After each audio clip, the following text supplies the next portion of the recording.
आई audible? जी sir. Yes sir. Okay. Okay. तो पहले हमने पहली कक्षा में पढ़ा कि कैसे विश्व इतिहास में क्वेश्चंस आए आते हैं, उनकी थीम क्या है, हमारा सिलेबस क्या है, किस तरह के प्रश्न आ रहे हैं, हमें किस तरह से आंसर करना चाहिए। उसी क्लास में हमने पढ़ा था कि एंशिएंट यूरोपियन हिस्ट्री किस टाइप की थी, कैसे वहां पे रोमन एम्पायर दुनिया के सबसे बड़े साम्राज्यों में से एक रोमन एम्पायर खड़ा हुआ। ग्रीक और ग्रीक के कल्चर किस तरह से डेवलपमेंट हुआ। फिर हमने देखा कि मध्यकाल कैसे यूरोप का अंधकार का काल कहा जाता है। उसके बाद हमने अपने सिलेबस की चर्चा की, हमने पुनर्जागरण, धर्म सुधार आंदोलन, प्रबोधन, वैज्ञानिक क्रांति, इन सब का अध्ययन किया। दूसरी कक्षा में हमने, आप लोग अपना माइक ऑफ कर दीजिए। तो दूसरी कक्षा में हमने देखा कि किस तरह से अमेरिका की क्रांति हुई और अमेरिका की क्रांति का पूरे विश्व पर क्या प्रभाव पड़ा, और आज भी हमें कहाँ-कहाँ तक उसके तत्व दिखाई देते हैं। फिर हमने स्थिति बनी कि अब्राहम लिंकन राष्ट्रपति बनते हैं और अमेरिका में दास प्रथा के कारण गृह युद्ध होता है, और अमेरिकी लोकतंत्र किस तरह से मजबूत होता है, उसके क्या कारण थे, उस गृह युद्ध के क्या स्वरूप थे, उस गृह युद्ध के क्या प्रभाव पड़े। उसी क्रम में आगे हमने देखा कि फ्रांसीसी क्रांति के बारे में। फ्रांसीसी क्रांति के बारे में मैंने बताया था कि ये अत्यंत महत्वपूर्ण टॉपिक है आपके सिलेबस के लिए, आपकी समझ के लिए, आपके पेपर 1, 2, 3, 4 एथिक्स वगैरह के लिए। उसी क्रम में हमने फ्रांसीसी क्रांति के कारणों को समझा। आज हमने फ्रांसीसी क्रांति के चरणों को देखते हैं और फ्रांसीसी क्रांति के चरणों के बाद उसके प्रभाव को देखते हैं।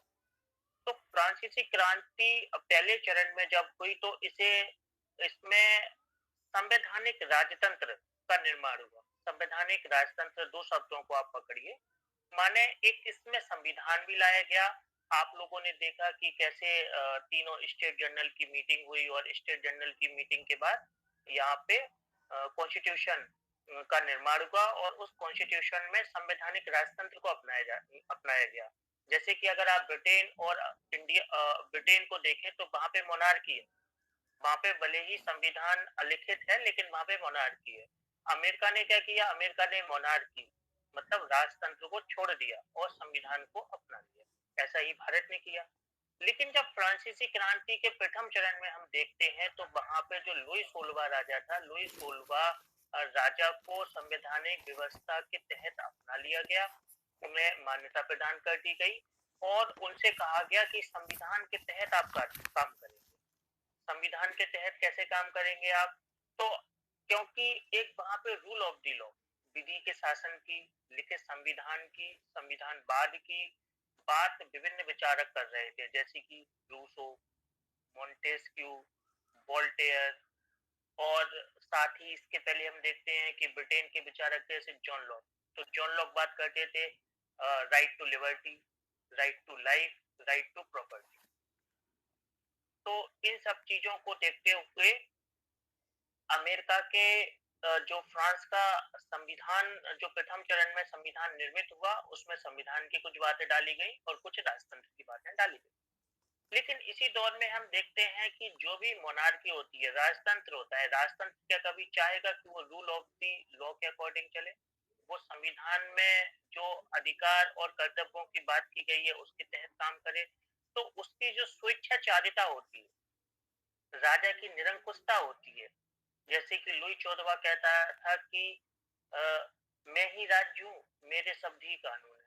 I am the state and my word is the law. तो क्या इन संविधान के तहत जो राज्य या राजा होगा वो निरंकुशता को की शक्ति को उपभोग कर पाएगा? नहीं कर पाएगा। तो राजा ने कुछ ऐसे क्रियाकलाप किए, जैसे कि राजा की जो पत्नी थी मैरी एंटोनेट, वो ऑस्ट्रिया के राजघराने से थी, तो उसने ऑस्ट्रिया से शक्ति प्राप्त करने लगी और संविधान को कमजोर करते हुए अपनी शक्ति को बढ़ाने की कोशिश करने लगा। इसी बीच में यहाँ पर एक उग्र गणतंत्रवाद आता है। दूसरा चरण आता है उग्र गणतंत्रवाद। यहाँ पे आप दो शब्दों को पकड़िए। उग्र माने एक्सट्रीम, गणतंत्र माने रिपब्लिकन। मतलब वो एक्सट्रीम भी है अपने क्रियाकलापों में और साथ ही साथ वो क्या है, गणतंत्र को मोनार्की को वो नहीं मानते हैं। जैसे कि ब्रिटेन में आप देखोगे कि आज तक वो मोनार्की को मानते हैं। लेकिन फ्रांसीसी लोगों ने क्या किया? फ्रांसीसी लोगों ने अपने राजा को गुलोटिन पे चढ़ा दिया।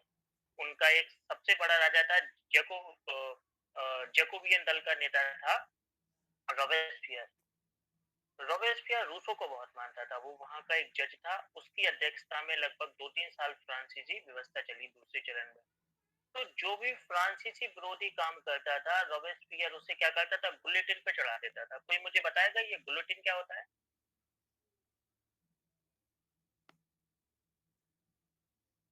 बुलेटिन के बारे में कोई मुझे बताएगा?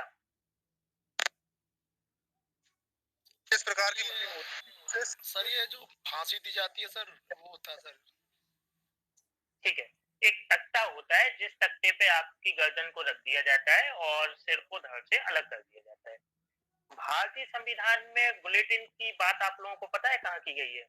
इंडियन कॉन्स्टिट्यूशन में।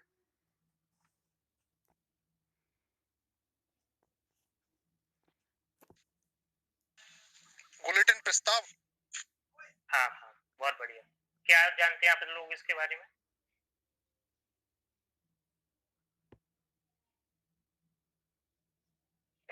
बुलेटिन प्रस्ताव के बारे में कुछ जानते हैं आप लोग? जब किसी प्रस्ताव को जल्दी से पारित कराना होता है तो उसे बुलेटिन प्रस्ताव कहते हैं। जब समय कम होता है तो वहीं से ली गई शब्द। तो आप देख रहे हैं कि भारतीय और फ्रांसीसी संविधान हमारे पेपर 2 के सिलेबस में, और पेपर 2 के सिलेबस में होने के साथ चीजें आपस में कितनी जुड़ी हुई हैं और कितनी इंटरेस्टिंग है कि जो हमें बोर नहीं होने देती। उसके बाद हम देखते हैं कि जो जैकोबियन का काल था, ये जैकोबियन क्लब होते थे। दो तरह के क्लब थे फ्रांसीसी क्रांति में, जैसे जैकोबियन क्लब और जीरोडेस्ट क्लब। ये क्या करते थे कि ये राजतंत्र को नहीं मानते थे। इन्हें लेफ्ट कहते हैं। ये राजशाही के लेफ्ट में बैठते थे और उनके अगेंस्ट में बात करते थे, तो इन्हें लेफ्टिस्ट भी कहते हैं। भारत में आप देखोगे इसी समय टीपू सुल्तान जैकोबियन क्लब की मेंबरशिप लेता है। तो वो फ्रांसीसी क्रांति के द्वितीय चरण से कितना प्रभावित था कि जैकोबियन क्लब की मेंबरशिप ले रहा है। इसका मतलब क्या है कि वो राजतंत्र को नहीं मानता है। इसका मतलब टीपू सुल्तान 18वीं सदी में कहीं ना कहीं ये उद्घोषित करना चाहता है कि मैं आप लोगों में से ही एक हूँ, मैं मोनार्की नहीं हूँ, और हम सबको मिलकर ब्रिटिश ईस्ट इंडिया कंपनी का प्रतिरोध करना चाहिए, उन्हें रोकना चाहिए। तो जैकोबियन क्लब जो था, जैकोबियन क्लब के प्रभाव को आप देख रहे हैं कितने दूर दूर तक फैल गए वो उस समय काल में, कि भारत का एक सबसे बड़े राजाओं में से एक टीपू सुल्तान जैकोबियन क्लब की मेंबरशिप ले रहा है, का वृक्ष लगा रहा है। इसका क्या मतलब है कि वो कह रहा है कि आई एम नागरिक, मैं नागरिक हूँ, मैं एक राजा के रूप में। और वो भी राजतंत्र को नहीं मानते थे। और यूपीपीसीएस 2020 का किसी ने अगर क्वेश्चन देखा हो तो जैकोबियन क्लब से ही क्वेश्चन उन्होंने पूछ लिया। तो आप लोग ये मत समझिए कि विश्व इतिहास बहुत सरल है और आप लोग आसानी से कर लेंगे। आपको बहुत मेहनत से, बहुत ध्यान से पढ़ना पड़ेगा। एक्सक्लूसिव जैकोबियन क्लब पे उन्होंने शायद 12 नंबर का क्वेश्चन पूछा है। ठीक है। तो दूसरे चरण में क्या है कि रूसो जिसकी बात करता था समानता की, उस समानता को महत्व दिया गया, ना कि स्वतंत्रता को। लोग कहते हैं कि रॉबेस्पियर के काल में व्यक्ति स्वतंत्र नहीं था, स्वतंत्र रहने के लिए अभिशप्त था। मतलब मजबूर था कि वो स्वतंत्र है, लेकिन उसे ना बोलने की स्वतंत्रता थी, ना आवागमन की स्वतंत्रता थी, ना राज्य के खिलाफ असहमति का अधिकार। और जो भी ऐसी बातें करता था उसे क्या किया जाता था? बुलेटिन पे चला दिया जाता। तो रॉबेस्पियर के समय जब ऐसी घटनाएं चल रही थी, तो उसके बाद वहां पर उदार गणतंत्र आया। उदार गणतंत्र तीसरे चरण में आया फ्रांसीसी क्रांति में। इस चरण में क्या किया गया कि ऐसी व्यवस्था की गई कि अगर सत्ता एक व्यक्ति के हाथ में होती है, जब राजा के पास में सत्ता थी प्रथम चरण में, तो वो निरंकुश हो गया, स्वेच्छाचारी होने लगा, संविधान को कमजोर होने लगा। जब दूसरे चरण में हमने मोनार्की को हटा के रिपब्लिकन लाने की कोशिश की, तो हमने देखा कि रिपब्लिकन व्यवस्था में भी कुछ इस तरह के दोष आ गए। और रॉबेस्पियर तो बहुत इंटेलेक्चुअल व्यक्ति था, एक खुद ही जज था, रूसो को बहुत मानता था। कहते हैं रूसो की किताब रख के सोता था। तो रॉबेस्पियर ने भी क्या किया? रॉबेस्पियर ने अपने कुछ स्वार्थों के लिए, अपने कुछ पर्टिकुलर वैल्यूज के लिए, चाहे वो वैल्यूज समानता की क्यों ना हो, उसके लिए उसने क्या किया? लोगों को बलि चढ़ा दिया। तो फ्रांस फ्रांसीसी लोगों ने, वहां के मिडिल क्लास ने, यूरोप में जो भी परिस्थिति बनाते हैं मिडिल क्लास बहुत परिवर्तन लाता है, तो वहां के मिडिल क्लास ने उदार राजतंत्र की व्यवस्था की। उन्होंने कोशिश की कि इस तरह की व्यवस्था डेवलप की जाए कि कोई भी व्यक्ति और राजा स्वेच्छाचारी और निरंकुश ना होने पाए। तो 5 सदस्यीय बोर्ड बना दिया कि बोर्ड के माध्यम से शासन का संचालन होगा। जैसे आज आप देखते हो स्विट्जरलैंड में कई प्रधानमंत्री मिलके शासन का संचालन करते हैं कि एक व्यक्ति निरंकुश ना हो जाए। जैसे अमेरिका का राष्ट्रपति इतना मजबूत होता है, अगर वो निरंकुश हो जाए तो दुनिया में कोई भी काम करा सकता है। तो उसी तरह फ्रांस भी उस समय बहुत दुनिया की एक महान शक्ति थी। अगर एक व्यक्ति के हाथ में फ्रांसीसी एम्पायर आ जाए तो वो कुछ भी कर सकता था। और ये पहले भी हुआ लुई 14वें के टाइम में, और ये बाद में भी हुआ नेपोलियन के काल में। तो इस तरह की निरंकुशता, स्वेच्छाचारिता को रोकने के लिए, नागरिक अधिकारों को बढ़ावा देने के लिए, यूरोपीय और फ्रांसीसी व्यवस्था में शांति और समरसता को बढ़ावा देने के लिए 5 सदस्यीय बोर्ड बनाया गया। और बोर्ड के तहत क्या हुआ, शासन का संचालन किया गया। लेकिन बोर्ड में कुछ समस्याएं थी कि जब 5 सदस्यीय बोर्ड ने यहाँ पर काम किया तो तुरंत निर्णय नहीं ले पाए वो। इसी समय हम देखते हैं कि बाहरी आक्रमण बहुत होने लगे फ्रांस पे। ऑस्ट्रिया हंगरी उस समय बहुत बड़ा एम्पायर था, ऑस्ट्रिया हंगरी के आक्रमण होने लगे, ब्रिटेन वगैरह भी दबाव डालने लगा।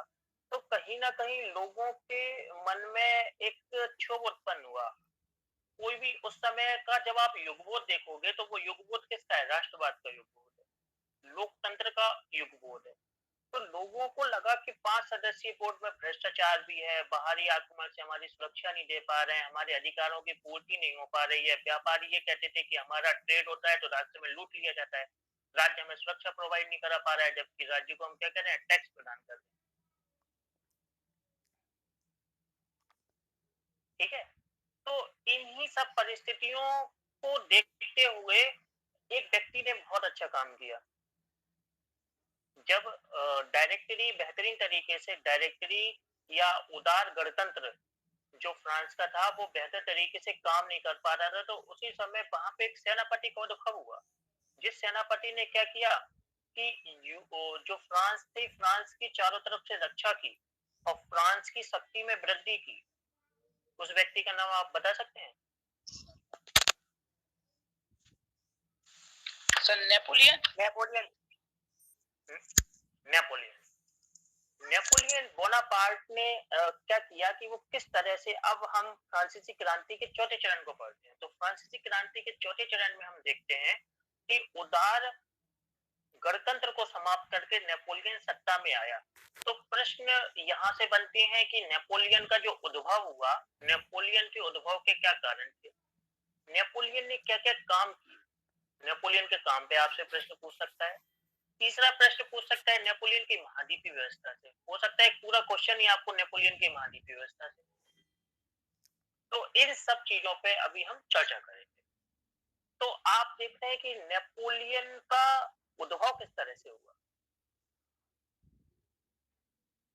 तो नेपोलियन के उद्भव के जब आप कारण देखेंगे तो आप देखेंगे कि जो वहां उदार राजतंत्र, उदार गणतांत्रिक व्यवस्था थी, उसमें भ्रष्टाचार था, बाहरी आक्रमण हो रहे थे, त्वरित निर्णय नहीं हो पाते थे। इस वजह से क्या था, फ्रांसीसी लोगों में क्षोभ था। दूसरा कारण क्या था, नेपोलियन का स्वयं का व्यक्तित्व। दुनिया में जब भी कोई व्यक्ति पावर को सेंटर करता है और एक्सपेंशन करता है तो उसके मूल में एक व्यक्तित्व होता है। जैसे अकबर का व्यक्तित्व था, सिकंदर का व्यक्तित्व था, हिटलर का व्यक्तित्व था, तो उसी तरह नेपोलियन का व्यक्तित्व था। फ्रांसीसी क्रांति में कुछ दोष निहित थे। तो फ्रांसीसी क्रांति में कुछ दोष निहित थे, उससे भी नेपोलियन का उद्भव हुआ। कहा जाता है कि नेपोलियन जो है फ्रांसीसी क्रांति का पुत्र भी था और हंता भी था। प्रश्न आया है बार बार ये कि नेपोलियन फ्रांसीसी क्रांति का पुत्र भी था और हंता भी था। फ्रांसीसी क्रांति में कुछ मूलभूत कमियां थी कि जिस वजह से नेपोलियन का उद्भव हुआ, और उद्भव होने के साथ जो फ्रांसीसी क्रांति की वैल्यूज थे, स्वतंत्रता, समानता, बंधुत्व, उसे ही नेपोलियन ने खत्म कर दिया। तो ये भी नेपोलियन के उद्भव का कारण था। उसके बाद हम देखते हैं कि युगबोध, इतिहास में कोई भी चीज प्रभावित करती है तो उसमें देश काल परिस्थिति का बहुत प्रभाव होता है। हम अगर उस काल को देखें तो वो राष्ट्रवाद का काल है। नेपोलियन क्या करता है, कैंडोटरी व्यवस्था को समाप्त करते हुए पूरे फ्रांसीसी राज्य में राष्ट्रवाद को मजबूत कर देता है और लोगों को युद्ध में झोंक देता है। राष्ट्रवाद को उग्र राष्ट्रवाद में परिवर्तित कर देता है नेपोलियन। ठीक है, तो इन सब कारणों की वजह से क्या हुआ, नेपोलियन का उद्भव हो रहा है। अब नेपोलियन का जब उद्भव हुआ तो उद्भव के बाद हम देखते हैं कि नेपोलियन ने क्या क्या काम किए। नेपोलियन खुद कहता है, नेपोलियन ने विश्व में सबसे ज्यादा युद्ध लड़ने वालों में से एक नेपोलियन है। नेपोलियन खुद कहता है कि मेरी विजय बालू की भीत की तरह है और मेरे जो काम है वो ग्रेनाइट की चट्टान पर लिखे जाएंगे। और नेपोलियन ने ऐसा ही किया। बालू की भीत से समझे आप, मुट्ठी में बालू लेते हो तो वो तुरंत खिसक जाती है। आप कोई भी चीज बालू में लिखते हो तो मिट जाती है, लेकिन अगर आप ग्रेनाइट पे कोई चीज लिखते हो तो शाश्वत लिखी रहती है। तो नेपोलियन ने ऐसे काम किए। कोई बताएगा कि विश्व सभ्यता को या फ्रांसीसी देश को नेपोलियन ने क्या क्या योगदान दिया, क्या क्या दिया, बताइए आप लोग। हाँ सर, प्रशासन तंत्र सुचारू रूप से अच्छा किया इन्होंने, और सर शिक्षा में भी काफी सुधार किए, और सर वाणिज्य में भी किया था। धर्म परिवर्तन, जो भी चीजें धर्म में जो कुरीतियां थी वो भी की इन्होंने। उद्योग को अच्छे स्तर पर ले गए सर, और इनके अनेक सुधार किए इन्होंने काफी। ठीक है, कोई और बताएगा? हेलो सर, नौसेना का विकास किया। ठीक है, बबीता जी बताइए। सर, इन्होंने कानूनी व्यवस्था भी में सुधार किया था, विधि संहिता का निर्माण किया था, और आर्थिक सुधार भी किए थे इन्होंने। और संवैधानिक सुधार में इन्होंने फ्रांस में गणतंत्र जो तंत्र था उसको शासन पद्धति लागू की थी। और प्रशासनिक सुधारों में सर इनकी जो केंद्रीकृत जो प्रशासनिक व्यवस्था थी उसका निर्माण किया। और सर जो शिक्षा में भी सुधार किया था, उन्होंने 3 भागों में डिवाइड किया था, फर्स्ट सेकंड थर्ड, इस तरह में इन्होंने डिवाइड कर दिया। सर इनके और भी सुधार थे। ठीक है, चेतन जी आप बताइए। सर इन्होंने समुद्री नौसेना का सबसे ज्यादा विकास किया। ठीक, और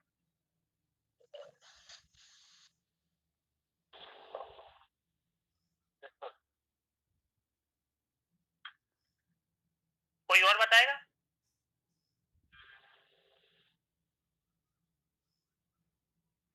अखिलेश जी, आपने लगभग सभी आयामों को छुआ, ये बहुत अच्छी बात थी। लेकिन आप में क्या है कि आप कह रहे हो शिक्षा में सुधार हुआ, प्रशासन में सुधार हुआ, राजनीति में सुधार हुआ, धर्म में सुधार हुआ। तो ये तो हर प्रशासक करता है।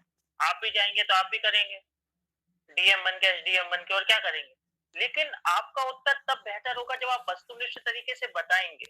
जैसे कि बबीता जी ने बताया कि शिक्षा को 3 भागों में बांट दिया। ठीक है सर, मैं बताऊं उन्होंने संबंधी सुधार के बारे में। सर हाँ, उन्होंने एक मिनट सुन लीजिए। तो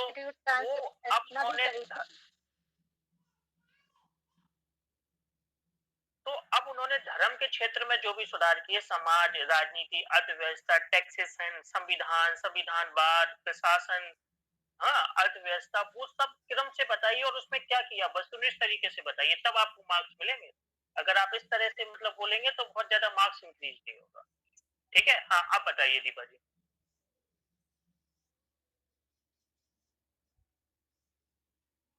हाँ अब बताइए दीपा जी, आप कुछ बोलना चाह रही थी। हाँ सर, मैं बता रही हूँ। आर्थिक सुधार में इन्होंने जो है काफी सुधार किया है। इन्होंने बैंक ऑफ फ्रांस की स्थापना की है, और सर इन्होंने पृथक कोष की स्थापना भी करी थी। और सर जैसे बंजर और रेतीले जो जमीन थी उसको जैसे उपजाऊ बनाने की योजना वगैरह बनाई थी। और ऐसे ही सर बहुत सारी चीजें की थी। और शिक्षा संबंधी सुधार में इन्होंने सर बहुत सारे विश्वविद्यालय की स्थापना की थी। खास करके नेपोलियन के शोध कार्य के लिए इन्होंने इंस्टीट्यूट ऑफ फ्रांस की स्थापना करी थी।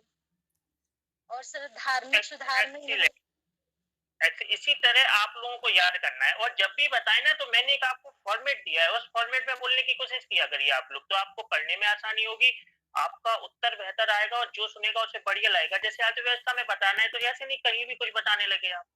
आप अर्थव्यवस्था का अध्ययन किस तरह से करते हैं? पहले प्राइमरी सेक्टर में बताइए। प्राइमरी सेक्टर माने कृषि में क्या सुधार किए, पशुपालन में क्या उसने सुधार किए होंगे, क्या उसने जो रिसोर्स है रिसोर्स में क्या सुधार किए होंगे। 18वीं सदी में रिसोर्सों का बहुत महत्व था क्योंकि औद्योगिक क्रांति चल रही थी। पर आप सेकेंडरी सेक्टर में बताइए कि कैसे उसने मैन्युफैक्चरिंग को बढ़ावा दिया, कैसे उसने प्रोडक्शन को आगे बढ़ाया, इंडस्ट्रीज वगैरह कैसे लगाई क्योंकि इंडस्ट्रियल रिवॉल्यूशन का दौर है। टर्सरी सेक्टर में सेवा क्षेत्र पे बताइए कैसे वकील को मिला, शिक्षा में मिला, स्वास्थ्य में मिला, टैक्सेशन में मिला। फिर गरीबी की बात करिए, फिर बेरोजगारी की बात करिए, फिर महिला की बात करिए। तो आपका उत्तर भी सिस्टमैटिक होगा पढ़ने में और याद करने में, और साथ ही किसी को बताएंगे तो एक लगेगा कि ही और she is one of the best bureaucrat. चीजों को बेहतर तरीके से प्रस्तुत करता है, हैपेजार्ड मैनर में नहीं करता है। ठीक है, तो इसी तरह आपको राजनीति में बताना है तो राजनीति में क्रम से बताइए, इंटरनेशनल पॉलिटिक्स में क्या चल रहा है, नेशनल पॉलिटिक्स में क्या चल रहा है, स्टेट पॉलिटिक्स में क्या चल रहा है, डिस्ट्रिक्ट पॉलिटिक्स में क्या चल रहा है, पंचायती राज पॉलिटिक्स में क्या चल रहा है। ठीक है, और बाकी आप लोग अच्छा बताया, जो 3-4 लोगों ने लग रहा है कि वो मेहनत कर रहे हैं। तो अब हमने देखा कि नेपोलियन ये सारे काम कर रहा है, नेपोलियन विजय कर रहा है, साम्राज्य स्थापित कर रहा है। नेपोलियन कहता है कि धर्म के बारे में तो वो इतना अच्छा स्टेटमेंट देता है, कहता है कि फ्रांसीसी क्रांति के बाद फ्रांस का जो मुकुट था धूल में पड़ा हुआ था, मैंने तलवार की नोक से उठाया और पहन लिया। इस स्टेटमेंट का आप तात्पर्य देखे कि जो मैं नेपोलियन बना हूं, मैं फर्स्ट डायरेक्टर जो बना हूं, मैंने खुद से शक्तियां ली हैं, मुझे ना तो पोप ने शक्ति दी है। समझ रहे? पोप का मतलब एस्टेट जनरल में फर्स्ट एस्टेट, और जो सबसे ज्यादा शक्तिशाली था। पोप ने मुझे शक्ति नहीं दी। तलवार का मतलब सेकंड स्टेट कुलीन ने मुझे शक्ति नहीं दी, मैं खुद उठा के पहना। इसका मतलब क्या है? फर्स्ट स्टेट सेकंड स्टेट सबको उसने क्या कर दिया? कमजोर कर दिया। तो नेपोलियन ने इस तरह अपनी शक्ति को आगे बढ़ाया। नेपोलियन रूसों को बहुत मानता था, कहता था, नेपोलियन का प्रसिद्ध स्टेटमेंट है कि रूसों ना होता तो फ्रांस की क्रांति ना होती, नेपोलियन कहता है।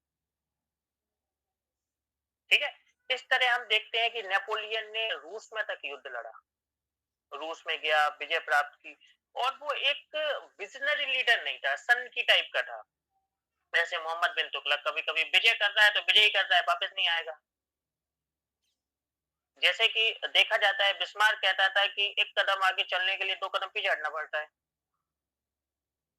ठीक है, तो इस तरह उसमें विजन नहीं था। कहीं कहीं क्या है, अच्छे अच्छे पॉलिटिशियन को या किंग को पीछे हटना पड़ता है आगे बढ़ने के लिए, लेकिन वो थोड़ा सा जिद्दी टाइप का था इस मामले में। वो भी उसकी एक तानाशाही रुख उनका था ज्यादा, तानाशाही रुक जाता था।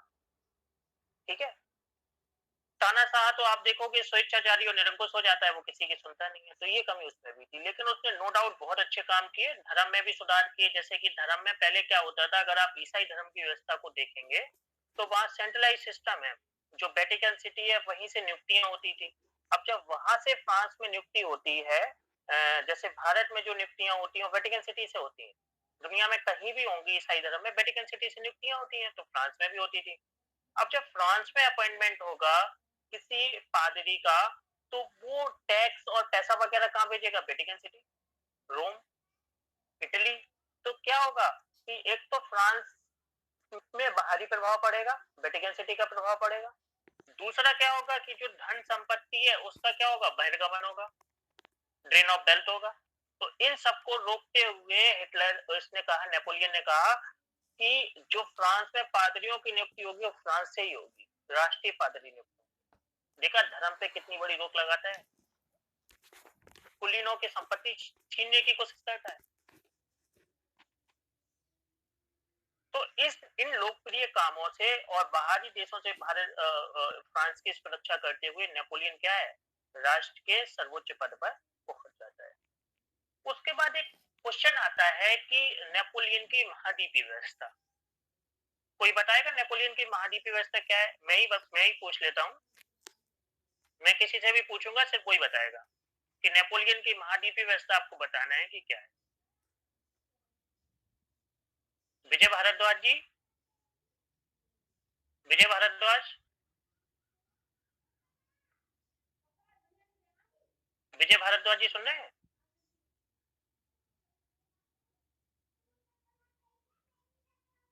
मुझे लगता है आपका शायद नेटवर्क नहीं आ रहा है, आपका माइक तो खुला हुआ है। पूनम पाठक जी, पूनम पाठक। सॉरी सर, मुझे नहीं पता। तो आप लोग एनसीईआरटी नहीं पढ़ रहे हैं क्या? थोड़ा सा मेहनत कीजिए, घर पे पढ़ के आइए, फिर थोड़ा इंटरेस्टिंग भी लगेगा और आपको सीखने को मिलेगा। कोई नकुल पाठक, नकुल पाठक।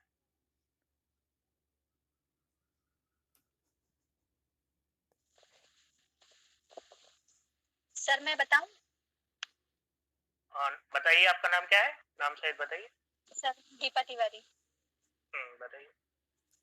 सर इनका नेपोलियन का साम्राज्यवादी विस्तार जो था वो सब ब्रिटेन से था। सबसे बड़ी बाधा इनकी ब्रिटेन से थी।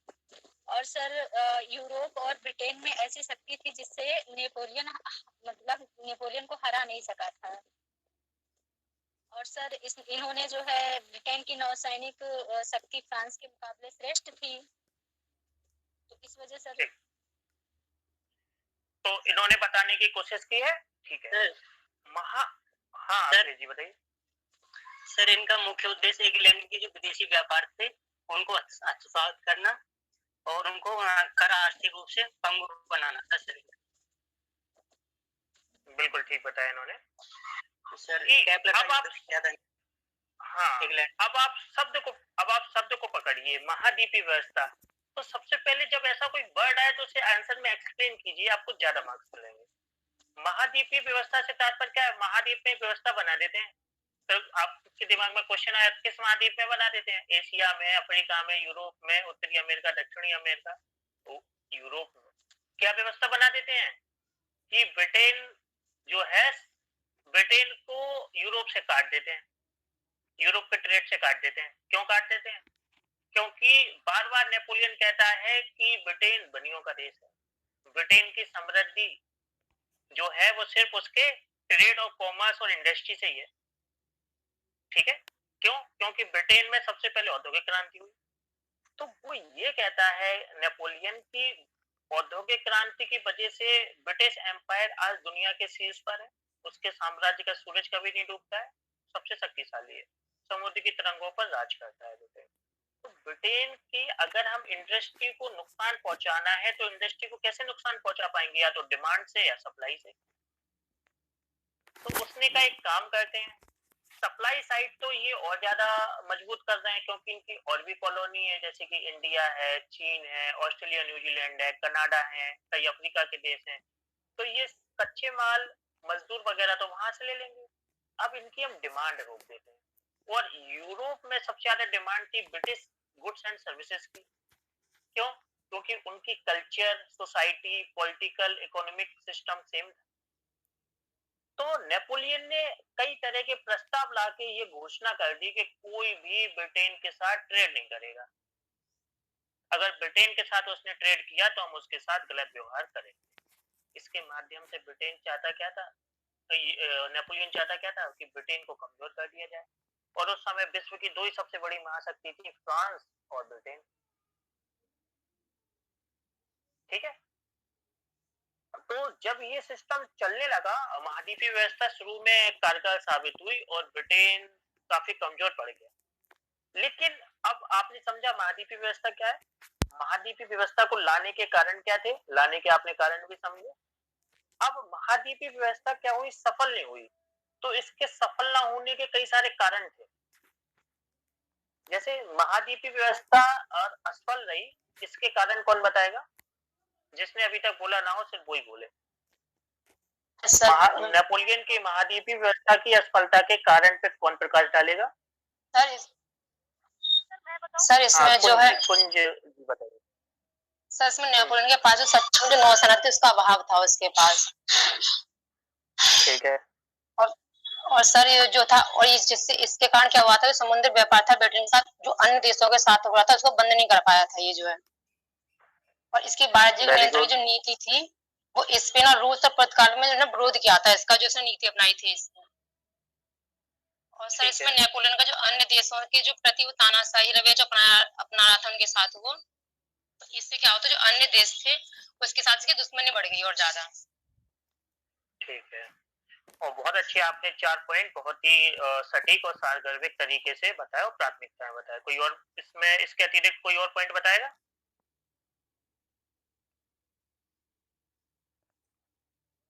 इसके अतिरिक्त कोई बताना चाहेगा? हेलो हाँ उमेश जी बताइए। सर, नेपोलियन के पास एक सक्षम नौसेना का अभाव था, जिसके कारण वह इंग्लैंड के सामुद्रिक व्यापार की नाकेबंदी भी सर पूर्ण रूप से नहीं कर सका और तस्करी को भी नहीं रोक पाया। नहीं, आप ऐसा, आप एक अच्छे श्रोता भी बनिएगा अच्छे वक्ता के साथ। ये पहला पॉइंट कुंज जी ने बताया था कि इनके पास एक शक्तिशाली नौसेना का भाव था, वही आपने रिपीट कर दिया। इन 4 के अलावा कोई आपके पास पॉइंट हो तो वही तो आपका ज्ञान वर्धन होगा और इनोवेशन होगा। सर, इंग्लैंड में अन्न का भी अभाव था। सर मैं बताऊं? उमेश जी को बोलने दीजिए। उमेश जी, मैं बताऊं? उमेश जी को बोलने दीजिए। हेलो हाँ हाँ बताइए। सर, इंग्लैंड में अन्न का अभाव था और इसलिए सर नेपोलियन उसके धन को कम करने के लिए बराबर भारी मूल्य पर अन्न बेचता रहा। Very good.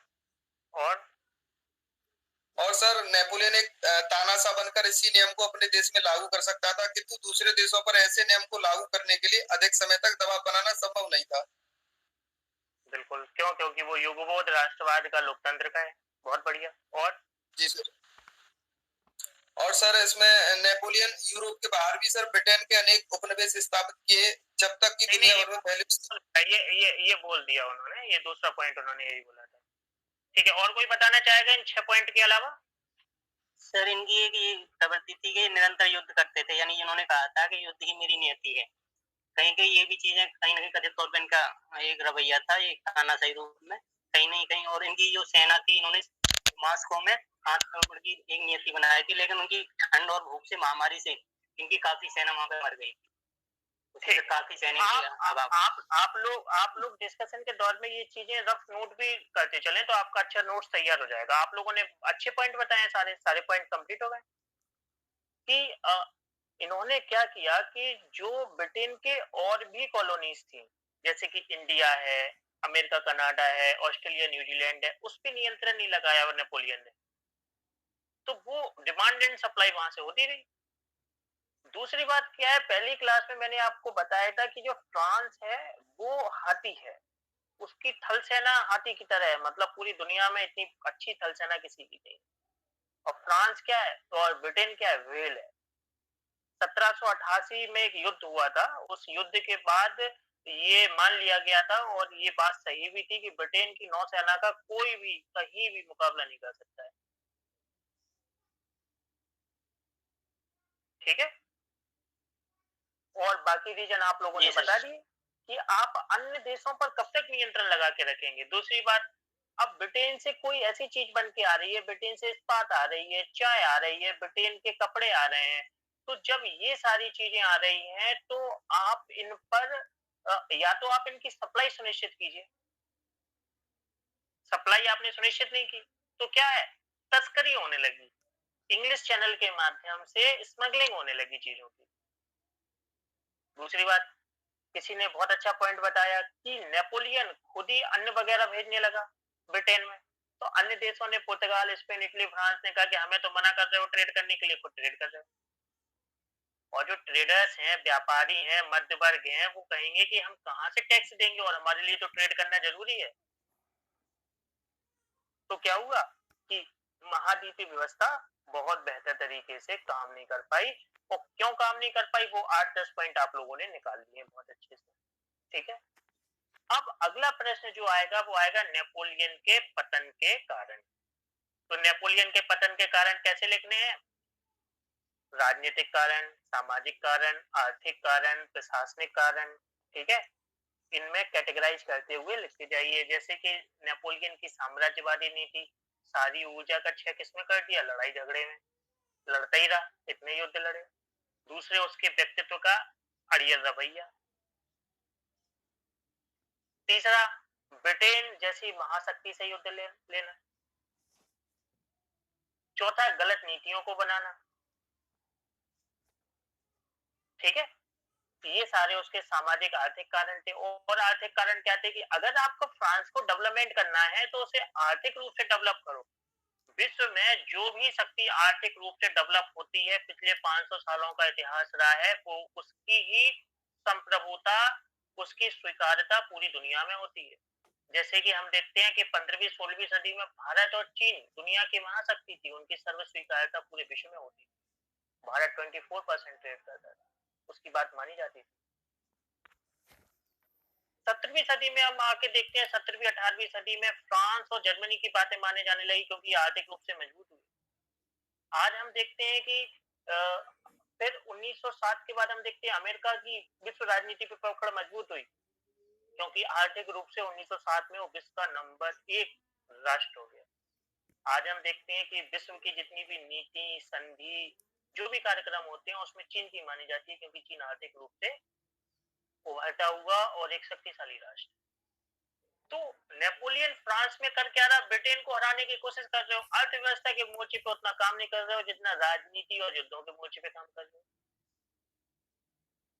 औरतों की क्रांति नहीं हो रही है उस तरह से जिस तरह से इंग्लैंड में हो रही है। ठीक है, तो इन सब की वजह से क्या होगा, और उसके बाद क्या हुआ कि एक युद्ध हुआ, युद्ध में नेपोलियन हार गया। तो नेपोलियन की पराजय का तात्कालिक कारण क्या हुआ कि एक युद्ध हुआ 1815 में, और ये तो उसका तात्कालिक कारण था। मूलभूत कारण मैंने जो आपको बताए आपको वो लिख देने। कोई मुझे बताएगा कि 1815 में कौन सा युद्ध हुआ जिसमें अंतिम रूप से नेपोलियन की पराजय होगी?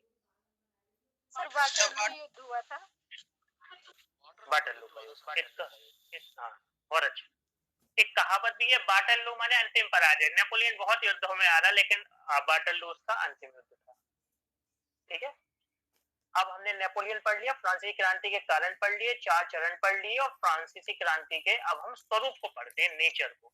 नेचर जब किसी भी क्रांति का पढ़ते हैं, मैंने बताया अमेरिका की क्रांति हो, फ्रांसीसी क्रांति हो, ब्रिटेन के संसदीय सुधार हो, 1857 की क्रांति हो, भक्ति सूफी मूवमेंट हो, स्वदेशी आंदोलन हो, असहयोग, सविनय अवज्ञा आंदोलन, भारत छोड़ो आंदोलन, जेपी आंदोलन, अन्ना आंदोलन, कोई भी आंदोलन आपको पढ़ना हो तो मैंने एक आपको फॉर्मूला बताया था, एसीपी आईएलओ। आईएलओ का मतलब उसकी क्या आइडियोलॉजी है, क्या उसकी लीडरशिप है, क्या ओ से ऑर्गेनाइजेशन है, ए से किस एरिया में हुई, सी से किस क्लास ने उसमें भाग लिया। ठीक है, तो जब हम फ्रांसीसी क्रांति की आईएलओ की आइडियोलॉजी से बात करें तो कौन सी आइडियोलॉजी के लिए फ्रांसीसी क्रांति हुई थी? स्वतंत्रता, समानता, बंधुत्व, न्याय, लोकतंत्र, राष्ट्रवाद, नागरिक अधिकार, यही तो आइडियोलॉजी थी। लीडरशिप कौन थी? तो लीडरशिप आप चारों चरणों में बता दीजिए कि पहले चरणों में किसके हाथ में लीडरशिप रही, सेकंड में किस में रही, थर्ड में किस में रही, और फोर्थ में नेपोलियन के हाथ में। ऑर्गेनाइजेशन माने कौन कौन से दल और क्लब बने, 2 क्लब तो मैंने आपको बता ही दिए, बाकी आप निकाल के लाइए अपनी बुक से, सोचिए। ठीक है, जैसे जैकोबियन और जिरोंदेस। उसके बाद एरिया, तो फ्रांसीसी क्रांति का जब आप एरिया के बारे में बात करेंगे तो कहेंगे जब बास्टिल का पतन हुआ तो बास्टिल के पतन से पेरिस से शुरू होकर पहले पूरे फ्रांस में, फिर पूरे यूरोप में, और कालांतर में जाके पूरी दुनिया में फ्रांसीसी क्रांति फैल गई। आज हम बात करते हैं स्वतंत्रता की, आज कोई भी बात होती है लॉकडाउन में तो बात करते हैं स्वतंत्रता की, आर्टिकल 19 की, पूरा हमारा एक अधिकारों का एक भाग है, भाग की। समानता की बात करते हैं 14 से 18 में, आज भी समानता कितनी जरूरी है, जेंडर इक्वलिटी की कितनी बात होती है, व्हाइट और ब्लैक्स की कितनी बात होती है, जाति व्यवस्था की कितनी बात होती है, न्याय की, न्याय प्रमुख तत्व है किसी भी राज्य के लिए। प्लेटो कहता है न्याय राज्य का प्रथम सद्गुण है, justice is the first virtue of state. तो आज भी न्याय के लिए हमने पूरा डेमोक्रेसी का तीसरा पिलर खड़ा कर दिया, जुडिशरी, न्यायपालिका। तो ये किसकी देन है? फ्रांसीसी क्रांति की देन है। ठीक है, उसके बाद आपको फ्रांसीसी क्रांति में एक विशेष चीज का अध्ययन करना है, इसलिए हमने उसका सबसे बाद में नाम लिया, वो है क्लास। फ्रांसीसी क्रांति में क्लास की बहुत बात होती है। जैसे कि आप अगर इंडिया का कभी भी क्रांति पढ़ोगे, इंडिया की सोसाइटी कल्चर के बारे में पढ़ोगे तो कास्ट पढ़ोगे, जाति। और जब भी आप यूरोपीय इतिहास की बात करते हो, विश्व इतिहास की, तो वहां पे वर्ग की बहुत बात होती है, वर्गीय भागीदारी। तो वर्गीय भागीदारी जब आप देखोगे प्रथम चरण में, द्वितीय चरण में, तृतीय चरण में, चौथे चरण में, तो प्रथम चरण में जब आप वर्गीय भागीदारी देखोगे तो देखोगे मिडिल क्लास की सबसे ज्यादा वर्गीय भागीदारी थी। कुछ भागीदारी किसानों की भी थी, क्योंकि किसानों ने सामंतों के पेपर वगैरह, जमीन के रिकॉर्ड्स ले लिए थे। मजदूरों की भी भागीदारी थी, वही तो मजदूर थे जिन्होंने बास्तिल को तोड़ा था। निरंकुशता और अराजकता और स्वेच्छाचारिता का प्रतीक था बास्तिल, मजदूरों ने तोड़ा था। लेकिन मिला किसे? सिर्फ मध्यवर्ग को। क्रांति में सबकी भागीदारी है, महिलाओं की भी भागीदारी थी, महिलाओं की भागीदारी थी। उन्होंने एक साबुन मूवमेंट चलाया था, साबुन आंदोलन, उन्हें कुछ नहीं मिला। और जब फ्रांस का कॉन्स्टिट्यूशन बनता है तो ये बड़ी विचित्र बात है। जैसे आपने अमेरिका का कॉन्स्टिट्यूशन देखा कि अमेरिका की कॉन्स्टिट्यूशन में दासों को 3/5 का अधिकार दिया गया, 5 दासों को 3 के बराबर मान लिया गया, ऐसा कॉन्स्टिट्यूशन बनाया। जब इंडिया ने कॉन्स्टिट्यूशन बनाया तो 1% 1 वोट दिया, चाहे वो भारत का राष्ट्रपति हो, चाहे प्रधानमंत्री हो, चाहे कितना बड़ा बिजनेसमैन हो, चाहे रिक्शा चलाने वाला, एक वोट। फ्रांसीसी क्रांति के पहले चरण में जब संविधान बना तो नागरिकों को 2 भागों में बांट दिया गया, सक्रिय नागरिक और निष्क्रिय नागरिक। जो टैक्स ज्यादा देता है, जिसके पास वेल्थ ज्यादा है, जिसके पास एजुकेशनल डिग्री ज्यादा है, उसे मान लिया गया सक्रिय नागरिक, उसे ज्यादा मताधिकार भारांश दिया गया। और जो निष्क्रिय नागरिक थे, सर्वहारा गरीब मजदूर, उन्हें कम भारांश दिया गया। तो आप देखते हैं क्रांति में सबकी भागीदारी है, लेकिन फायदा कौन लेके गया? Middle class. दूसरे चरण में जब हम आके देखते हैं कि दूसरे चरण का मतलब उग्र गणतंत्र, तो उग्र गणतंत्र में हम देखते हैं कि किसानों की, मजदूरों की सुनी गई, मध्य वर्ग की सुनी नहीं गई। फर्स्ट स्टेट को सेकंड स्टेट अगर कोई चीज मांगने आया तो उसे बुलेटिन में अटका दिया गया। तो दूसरे चरण में आप भागीदारी देंगे। तृतीय चरण में आप भागीदारी देखो तो उसमें भी मिडिल क्लास को फायदा मिला। और चौथे चरण में आप वर्गीय भागीदारी बता दो कि वो किसान और मजदूर ही तो थे जो नेपोलियन की सेना में शामिल थे। पहले कैंडोटरी व्यवस्था चलती थी, एक भाड़े के टट्टू होते थे यूरोप में, किराए पे लेके युद्ध लड़ा जाता था। लेकिन नेपोलियन ने पूरे राष्ट्र राज्य को युद्ध में झोंक दिया, एक एक व्यक्ति को सैनिक बना दिया, तो उसका फायदा भी उन लोगों को मिला। तो आप समझ गए वर्गीय भागीदारी कैसे दिखानी है आपको। आपको फर्स्ट स्टेट बता दीजिए आप वर्गीय भागीदारी में, सेकंड स्टेट बताइए, उसके बाद थर्ड स्टेट में मध्य वर्ग बताइए, किसान बताइए, मजदूर, दास, महिला। तो अगर आपको फ्रांसीसी क्रांति के नेचर में अकेला वर्गीय भागीदारी भी लिखना हो तो ये 10-12 पॉइंट के माध्यम से आप लिख सकते हैं। आपका आंसर कितना ब्रॉड हो जाएगा। कुछ लोगों के बार बार मैसेज और फोन आते हैं मेरे पास कि सर आंसर कैसे लिखें, आंसर नहीं लिख पाते हैं, कोई शब्द ही नहीं आते हैं। तो आपको ऐसे अपनी लाइन ऑफ थॉट को डेवलप करना है, कैसे अपने विचारों को पंख देना है, ठीक है। अब हमने फ्रांसीसी क्रांति के बारे में सब कुछ पढ़ लिया, तो फ्रांसीसी क्रांति के प्रभाव को हम देखते हैं। सर एसीपी में जो पी होता है वो क्या होता है सर? पी जो एसीपी में पी होता है वो हम आपको समाजवाद जब पढ़ाएंगे। अभी हम आपको कार्ल मार्क्स और समाजवाद के बात करेंगे, ठीक है, तो आपको क्लियर हो जाएगा। वो हमने रोक के रखा है। ओके सर, ठीक है। अब उसके बाद हम देखते हैं कि फ्रांसीसी क्रांति के क्या प्रभाव पड़े। तो फ्रांसीसी क्रांति का जब आप प्रभाव देखते हो तो प्रभाव को कोई बता सकता है कि हम किस रूप से इसका आंसर ड्राफ्ट कर सकते हैं कि फ्रांसीसी क्रांति के प्रभाव को हम कैसे लिख सकते हैं। एक काम करते हैं कि हम आप लोगों को 2 मिनट देते हैं, ठीक है। 2 मिनट में आप लोग ड्राफ्ट कीजिए फ्रांसीसी क्रांति के प्रभाव, फिर हम किसी से भी पूछ सकते हैं 28 लोगों में से, ठीक है। 1 मिनट बोलने का मौका मिलेगा। तो वो प्रसार हुआ और सरकारी जो पदों में था उसमें मतलब शिक्षा प्रणाली, मतलब परीक्षा प्रणाली का कुछ हुआ था। और हेलो, हाँ वेद प्रकाश जी। और सर जो मतलब जो एक समान कानून व्यवस्था और प्रशासन ढांचे की सर नींव रखी है। आपने 4 पॉइंट बहुत ही गजब बताया। आपके पॉइंट में इतनी अच्छी प्राथमिकता थी कि उसमें पहले आपने राजा के बारे में बता दिया, फिर आपने चर्च के बारे में बता दिया, फिर आपने कुलीन के बारे में बता दिया। ये 3 पॉइंट अच्छे थे, लेकिन उसके बाद फिर आपने अन्य आयामों को जोड़ा ही नहीं। क्या फ्रांसीसी क्रांति का अर्थव्यवस्था में प्रभाव नहीं पड़ा? तो क्या समाज और संस्कृति पे प्रभाव नहीं पड़ा? वो बताइए। एक और है इसमें, बुद्धिजीवों को इसमें क्रांति से बहुत सफलता मिली, इससे शिक्षा प्रसार और इसमें साहित्य, कला, विज्ञान, तकनीक, चिकित्सा में भी बहुत मतलब एक्सीलेंट। और ठीक है, कोई और बताना चाहेगा? जी सर। बताइए। सर फ्रांसीसी क्रांति के सर निम्नलिखित हेलो। हाँ सुन रहा हूँ। सर फ्रांसीसी क्रांति के निम्नलिखित प्रभाव पड़े सर।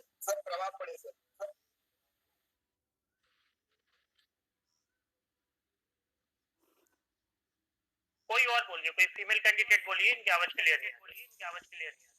Hello sir. सर इसमें पॉलिटिक, राजनीतिक, धार्मिक, सामाजिक, आर्थिक और वाणिज्यिक सर कई प्रभाव पड़े, लेकिन सर पॉलिटिकल में सर निरंकुश शासन का अंत और गणतंत्र की स्थापना थी सर, हुई थी सर। और लिखित संविधान था सर, और समान कानून और कानूनों का संग्रह, समान कानून और कानूनों का संग्रह था। लोकप्रिय संप्रभुता का सिद्धांत। ठीक है। कृषकों में सुधार सर। अच्छा, कविता सरस्वत जी आप बताइए।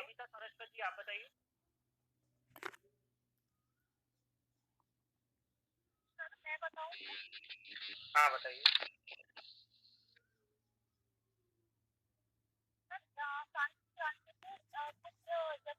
कुछ लोगों ने बता दिया है, लेकिन मैं इसे थोड़ा एक अलग पॉइंट करना चाह रही हूँ कि फ्रांसीसी क्रांति से केवल फ्रांस से या यूरोप से ही प्रभाव नहीं पड़े थे, अंतर्राष्ट्रीय स्तर पे भी काफी प्रभाव देखा गया था। तो इसका जो नारा था, स्वतंत्रता, समानता, बंधुत्व का जो नारा था, उसकी जो विचारधारा थी वो पूरे विश्व में फैल गई थी। और जो भी जितने भी उपनिवेश बने हुए थे वहाँ पे स्वतंत्रता के लिए लोग आंदोलित हो गए थे, मतलब राष्ट्रवाद का एक मतलब बढ़ गया था।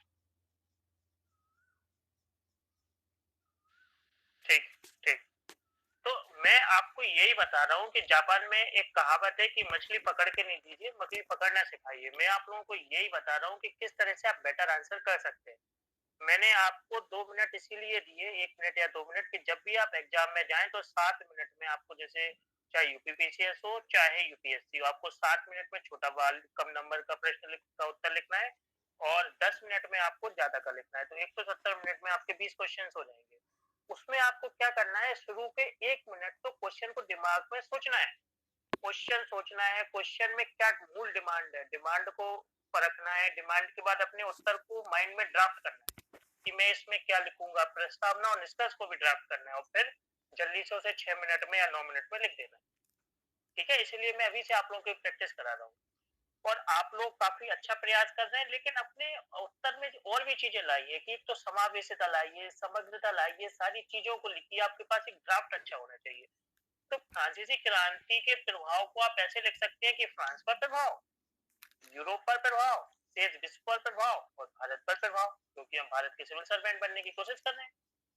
तो फ्रांस पर जब आप प्रभाव दिखाते हैं तो ऐसे दिखाइए: राजनीतिक प्रभाव, सामाजिक प्रभाव, सांस्कृतिक प्रभाव, आर्थिक प्रभाव, पर्यावरणीय प्रभाव, ये सारी चीजें दिखाइए। फिर आप उसका यूरोप पर प्रभाव दिखाइए। ठीक है, और इस तरह सारी चीजें जो आपने बताई है, पता तो आपको सबको है, वो चीजें लिख दीजिए। जैसे कि हम बात करते हैं कि फ्रांस की राजनीति पे क्या प्रभाव पड़ा, तो किसी ने बताया कि निरंकुश राजतंत्र समाप्त हो गया, फ्रांस में पुरातन व्यवस्था समाप्त हो गई। ठीक है, उसके बाद समाज पे क्या प्रभाव पड़ा कि बौद्धिक चेतना का विकास हुआ, यूनिवर्सिटीज वगैरह खोली गई। ठीक है, विचारकों का महत्व बढ़ा। तो ये सारी चीजें आप बताइए। उसके बाद अर्थव्यवस्था पे क्या प्रभाव पड़ा, तो इंडस्ट्रियल रिवॉल्यूशन की तरफ गए, कृषि में नवाचार आ रहा है। यूरोप पर क्या प्रभाव पड़ा, तो यूरोप पर जब से सबसे बड़ा प्रभाव क्या पड़ा, 1815 में वियना कांग्रेस का आयोजन हुआ। वियना ऑस्ट्रिया की राजधानी है और 1815 के दशक में आते आते आप देखेंगे कि वियना जो है पावर का सेंटर हो गया और पावर के सेंटर होने के साथ वहां का एक चांसलर होता था मेटरनिक। मेटरनिक ने ये दिमाग लगाया कि अगर देशों में राष्ट्रवाद डेवलप हो गया, लोग लोकतंत्र की मांग करने लगे, अधिकारों की मांग करने लगे, वो कहने लगे कि हमें राजतंत्र नहीं चाहिए, तो ऑस्ट्रिया हंगरी जो एम्पायर था वो क्या होगा, बिगटेड हो जाएगा। अगर आप अपने मैप पर दृष्टिपात करें तो आप पाएंगे कि ऑस्ट्रिया हंगरी के पास उस समय कई सारे देश थे, जैसे कि रोम पर उसका प्रभाव है, इटली पर प्रभाव है, सर्बिया, बुल्गारिया, इन देशों पर प्रभाव है, यूनान पर प्रभाव है। तो ये क्या है, विभिन्न विविधताओं वाले देश हैं, इनमें अन्य तरह की राष्ट्रीयता है, कई तरह की जातियां हैं, कई तरह के भाषा बोलने वाले लोग। अगर ये स्वतंत्रता की बात कर देंगे तो ऑस्ट्रिया हंगरी तो टूट ही जाएगा, तो वहां का राजा तो बर्बाद हो जाएगा। तो ऑस्ट्रिया के चांसलर मेटरनिक ने यूरोप में व्यवस्था बनाई कि पुरातन व्यवस्था को अपनाते हैं। पुरातन व्यवस्था क्या थी, 1789 की फ्रांस की क्रांति के पहले जो व्यवस्था थी वही क्या है, पुरातन व्यवस्था, उसे अपनाने की कोशिश करते हैं। ठीक है, तो उसके लिए वियना कांग्रेस को बुलाया गया। तो ये यूरोप पर प्रभाव पड़ा। फिर भारत पर क्या प्रभाव पड़ा, तो भारत पर जो प्रभाव पड़े वो तो आपको अपने संविधान में परिलक्षित होते हैं। उस काल की जो घटनाएं हैं वो आपको दिखती हैं कि जैसे आप देखोगे कि भारत में सहायक संधि हो रही है, तो सहायक संधि क्यों हुई थी भारत में?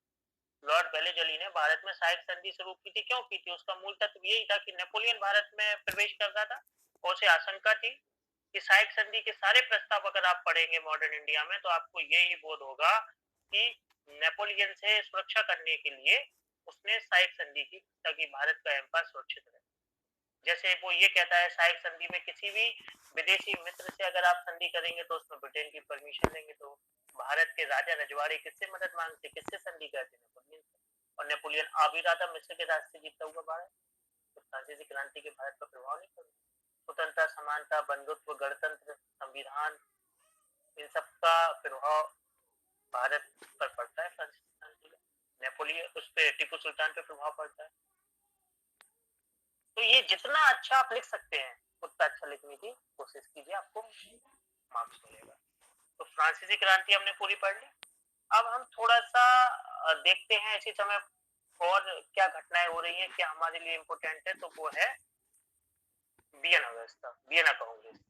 वियना व्यवस्था क्या है कि 1815 में ऑस्ट्रिया हंगरी के चांसलर मेटरनिक के नेतृत्व में वियना में कांग्रेस का आयोजन किया गया, उसे वियना कांग्रेस कहते हैं। उसमें की कुछ प्रकृति थी, उसमें कुछ बातों को किया गया। जब कांग्रेस सभा सम्मेलन होती है तो उसमें कुछ बातों को किया जाता है, जैसे कि पुरातन व्यवस्था को स्थापित करना है, लोकतंत्र को कमजोर करना है, राष्ट्रवादी मांगों को छीड़ करना है, फ्रांस में पूर्व वंश की स्थापना करनी है, वही पूर्व वंश जिसका लुई 16वां राजा था। जर्मनी में ऑस्ट्रिया को मजबूत करना है ताकि जर्मनी में एकीकरण की मांग कमजोर हो। इटली में एकीकरण की मांग को कमजोर करना है और राजतंत्र को क्या है, शक्तिशाली करना है, सशक्त बनाना है। ये व्यवस्था बनाई गई, लेकिन आप अगर इस व्यवस्था पर गहराई से देखेंगे तो इस व्यवस्था में कुछ कमियां थी। ये क्या कर रही थी, जो सभ्यता के विकास की धारा है उसे रोकने का प्रयास कर रही। बहते हुए पानी में अगर आप डैम के दरवाजे मजबूत नहीं करेंगे तो वो दरवाजों को पानी तोड़ देगा। और लोकतंत्र, राष्ट्रवाद और विकास इतनी मांग प्रज्वलित थी यूरोप में कि उसने वियना व्यवस्था को आते आते धीमे धीमे ध्वस्त कर दिया। कोई बेचारा कितना बढ़िया कहता है कि मेटरनिक भीरू और डरपोक राजाओं का नायक, ऐसे राजा जो डरे हुए थे, सोच रहे थे कि हमारे साम्राज्यों का विघटन हो जाएगा, उनका नेतृत्व कर रहा था मेटरनिक।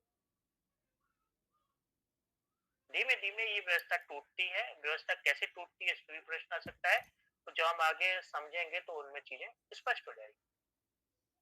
अब हम देखते हैं वियना कांग्रेस के बाद हम अध्ययन के दौर में देखते हैं कि 1830 और 1848 की क्रांति देखते हैं।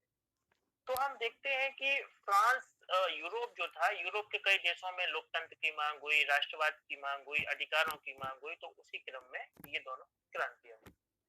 इस क्रांति के बाद हम देखते हैं कि 1832 में ब्रिटिश संसदीय सुधार, तो ब्रिटिश में कुछ पार्लियामेंट्री रिफॉर्म हुए। जैसे हम देखते हैं कि 1215 में, जो पहली क्लास में हमने बताया था कि 1215 में ब्रिटेन में मैग्ना कार्टा आया, मतलब कुछ अधिकारों की घोषणा हुई। उसके बाद 1688 में इंग्लैंड में रक्तहीन क्रांति हुई। एक बहुत ही अच्छी बात विश्व इतिहास में कही जाती है कि इंग्लैंड में एवोल्यूशन होता है, फ्रांस में रिवॉल्यूशन होता है। तब कोई भी मतलब अगर आप देखेंगे सभ्यता और समाज में, तो इंग्लैंड में वो कैसे आएगा, टूट जाएगा। और फ्रांस में कैसे होगा, क्रांति हो जाएगी, जैसे 1789 में बास्टिल को गिरा दी, इस तरह की कोई घटना हो जाएगी। तो अब ब्रिटेन में जब 1832 पार्लियामेंट्री रिफॉर्म हो रहे हैं, तो उस समय कुछ ऐसी परिस्थितियां हैं। तो प्रश्न है पार्लियामेंट्री रिफॉर्म के क्या कारण है, पार्लियामेंट्री रिफॉर्म जो 1832 में हुए हैं क्यों हुए हैं और उसके क्या प्रभाव है। तो 1832 के जो संसदीय सुधार हुए हैं, संसदीय सुधार के कारणों को कोई बता पाएगा? तो हम बताएं, आपको विश्व इतिहास पढ़ना बहुत आसान है, और विश्व इतिहास को पढ़ने के क्रम में आप एक महत्वपूर्ण ध्यान रखिए, वो युग बोध। आप देखिए कि उस काल में कौन सी घटनाएं चलेगी, तो आपको उत्तर करना बहुत आसान हो जाएगा। आप बताइए कि 1832 के इंग्लैंड में जो संसदीय सुधार हुए, क्या कारण थे, कोई बताएगा? कोई बताएगा कि 1832 के संसदीय सुधार क्या हैं?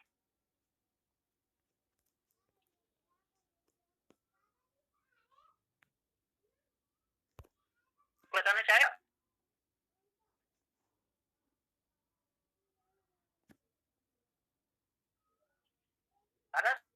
के संसदीय सुधारों में क्या हुआ कि वॉइस आप लोगों को क्लियर आ रही है? वॉइस क्लियर आ रही है आप लोगों को? ब्रेक हो रही है। वॉइस क्लियर आ रही है?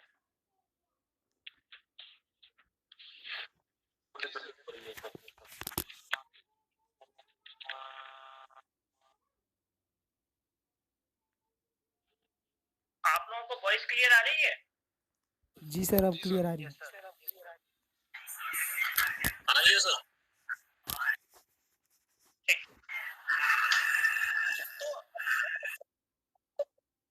संसदीय सुधार हुए हैं।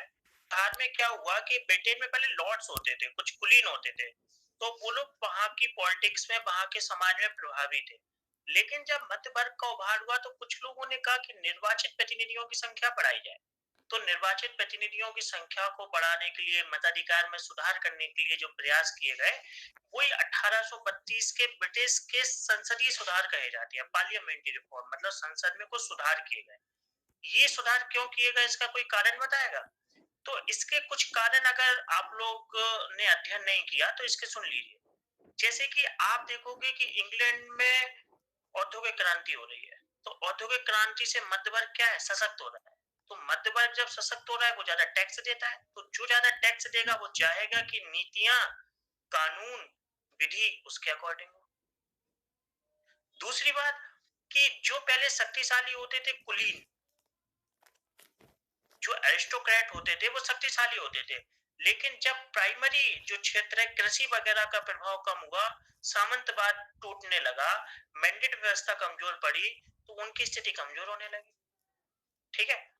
तीसरी बात, इस समय आप देखोगे उपयोगितावादी जो विचारक हैं, जैसे कि James Mill, James Stuart Mill, Ricardo, Bentham, ये इनके विचार ज्यादा लोकप्रिय हो रहे हैं समाज में, और ये रिफॉर्म चाहते हैं। उसके बाद आप देखोगे कि किसानों की स्थिति मजबूत हो रही है। कुलीनों की स्थिति कमजोर हुई तो किसानों की स्थिति मजबूत हुई, उनको भूमि का अधिकार मिला, कृषि के क्षेत्र में क्रांति हुई इंग्लैंड में। तो कृषि क्रांति से क्या हुआ कि वो ज्यादा संपन्न हुए, और संपन्न लोग हमेशा स्वतंत्रता, समानता की बात करते हैं। उसके बाद इंडस्ट्रियल रिवॉल्यूशन हो रहा है, लंकाशायर, मैनचेस्टर, लंदन, इनमें बड़ी बड़ी इंडस्ट्री लग रही है। तो जब इनमें इंडस्ट्रीज लग रही हैं, तो उसमें मजदूर इकट्ठे हो रहे हैं, और मजदूर जब इकट्ठे हो रहे हैं तो उनमें चेतना बढ़ रही है। विपिन चंद्रा कहते हैं कि उस समय मजदूरों का इतना शोषण हो रहा था कि जिनके घरों में सूरज की रोशनी नहीं जाती थी उनसे कहा जाता था तुम्हारे साम्राज्य का सूरज कभी नहीं डूबता है। जो इतनी बड़ी बड़ी मलिन बस्तियों में रहते थे, गंदी जगहों में रहते थे, जिनका जीवन HDI बहुत निम्न स्तरीय था, उनसे कहते थे तुम्हारे साम्राज्य का सूरज कभी नहीं डूबता है। तो जब इंडस्ट्री लगी तो वो एकीकृत हुए, संगठित हुए। कार्ल मार्क्स कहता है कि वो लोग संगठित हुए, एकीकृत हुए और उन्होंने घोषणा कर दी कि मुझे भी अधिकार दो। तो उस अधिकार के लिए क्या करना पड़ा? पार्लियामेंट्री रिफॉर्म करने पड़े। ठीक है, अब पार्लियामेंट्री रिफॉर्म, चार्टिस्ट मूवमेंट और जर्मनी का एकीकरण, ये तीनों हम अगली क्लास में पढ़ेंगे। ठीक है, आप लोग इस टॉपिक के आंसर लिख लीजिए और अपने नोट्स तैयार कर लीजिए। ठीक, ऑल द बेस्ट। जी sir, thank you sir. Thank you sir.